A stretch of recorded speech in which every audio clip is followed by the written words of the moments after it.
Hello and welcome. It's still January, so I'm still reflecting on my goals from last year. Part of my goals include growing my social media presence.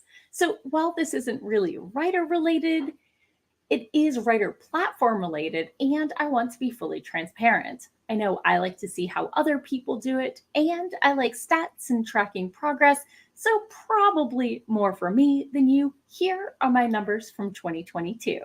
I tried it to be both engaged and engaging while still invested in upping my content creation in all mediums. As always, some weeks were better than others, and honestly, some months were better than others. This post might not be for everyone, but it's a key part of my annual accountability. This analysis lets me see where my audience is and what to invest more time into. Plus, I like spreadsheets and enjoy the chance to perform a sanity check on whether or not I'm wasting my time. Spoiler alert, this year, I'm not sure it's worth it. Anyway, welcome back to Morgan's Writing Tips and Writerly Musings with writing tips from the pros, and of course, my own writerly musings. I'm your host, Morgan Hazelwood, and today I'm here with Morgan's 2022 Retrospective Part 2, the blogging and social media stuff. So, first up, let's talk about my followers. Ooh. So, if you look at these numbers, well, the blue are the ones I already had, and the red are the new ones. And some of these platforms I've been on since 2015, 2016, so it's been a while. But you'll notice that the growth isn't very big, except for two platforms, podcast and Twitch. Both are at like 40 and 73. They're under 100 each. So percentage, it was much easier to grow them because there just wasn't, it didn't require a large investment to get a large percentage.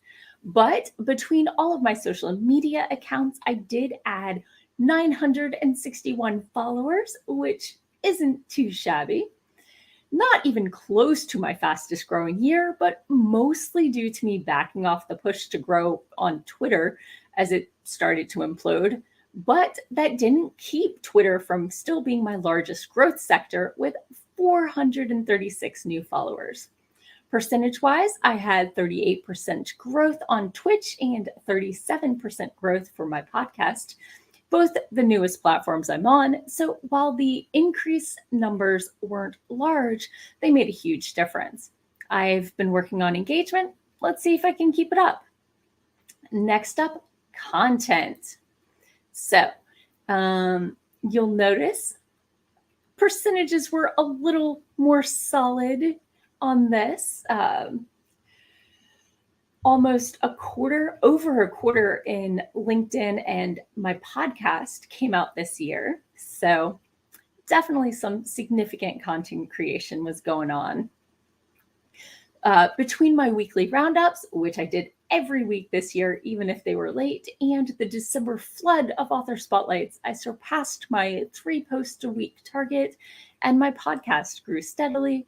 My Goodreads stats are just books added to my library, and my Facebook stats only go back to 2016. So there's a caveat there.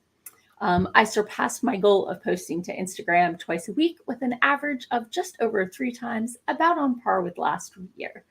Pinterest, Tumblr, and LinkedIn are predominantly reshares from the blog and sometimes Instagram. I did try to spread more memes, not just my own content on the platform, and dabbled more in reels/stories this year. So let's go into the account breakdown. For WordPress, unlike the other platforms, this is the one I control. Last year, narrowly beat out this year by a couple hundred views, but I was neck and neck for matching visitors or the visitor count. Google search results continue to grow as my number one referrer, but that doesn't mean I should stop linking on the social media platforms. Over half of my views came from Facebook links and the WordPress reader combined. The SEO boosts from File 770, Pinterest, and Kidlit 411 linking me definitely helped. It was about 1.5–2% came directly from them, and I'm sure they helped me score higher in the Google search results. My author spotlights to help promote friends' works is sticking around, even if they're not my most popular posts. I'm working with a few small presses to help them out, but they are open to anyone who is a good fit for my blog and hasn't been featured before. If you would like to participate, please contact me at morgan.s.hazelwood@gmail.com. So, on the blog, my top lifetime post continues to be 10 questions to ask your beta readers from 2016. It still tops with 3,529 lifetime hits and was published in an anthology by the Insecure Writer Support Group. You can find it over on Amazon for free. My top 10 blog posts of 2022, while 8 of my top 10 overall views were from old posts, here are my top 10 published this year. Number 1, problematic publishing, red flags to watch out for. Number 2, my Worldcon 2022 recap. 3, when plot twists go bad, writing the fight scene, publishing as collaboration, decolonizing SFF, author spotlight for Jay Kirsch, author 2 best practices. Number 9 is We're Number 2, so we try harder. And number 10 was creating new mythology from hidden history.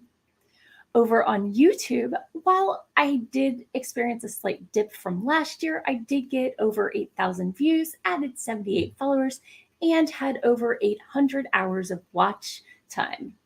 In hours, yes. The live stream continued to be a significant contributor. So let's see. Oh, there you go. Now you can see those stats.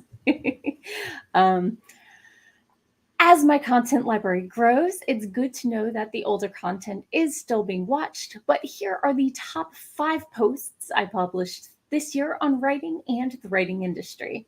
I did exclude recorded productivity streams. Number 1 was writing the sex scene in non-erotic works. Number 2 was my Worldcon 2022 recap. Number 3 was fairy tales and folklore in urban fantasy. Number 4 was the AuthorTube Writer Conference live streamed pitching the traditional publishing process. And number 5 was inverting tropes. Tumblr is still around somehow. I'm still simply resharing my blog and Instagram content, but a few people follow me there, and I'm glad they still have access. But I lost more followers this year than I'd picked up last year, and I credit the platform's slow death, not me. Instagram, I continue to attempt to be more intentional in my posts, just making sure to vary the types of images and using more stories and reels. I did stop joining follow circles to scrounge up followers, so my low follower addition numbers reflect that. Pinterest, I'm sharing my video post weekly and my blog post and not much else. Plus, the automation broke for a couple months. I need to remember to share the covers of the books I read and more memes, but it's quit showing me stats, so is it even a social media platform? Next up are my Facebook pages. Writing About Writing, the page continues to reshare my alt text added reshared memes, bringing me massive readership for those posts. And even non-reshared memes are getting a larger audience without that particular account resharing me on my own merits. Yay! A large percentage of my content are still my blog auto posts, though. On my Facebook profile, I share the public side of my life and cute memes, and people seem to be engaging more, so that's nice. On Goodreads, I read 157 books this year, hitting an average of 3 a week. Again, yay! I did rate most of them, but I didn't review any of them. Shame on me. Again. Over on Twitch, new this year, stats for that. Mastodon will join next year. You'll see I upped my game, splitting my YouTube audience, I'm sure, but I made Twitch affiliate. Unlike YouTube, Twitch hasn't kept moving the bar for monetization, so I'm seeing a few pennies.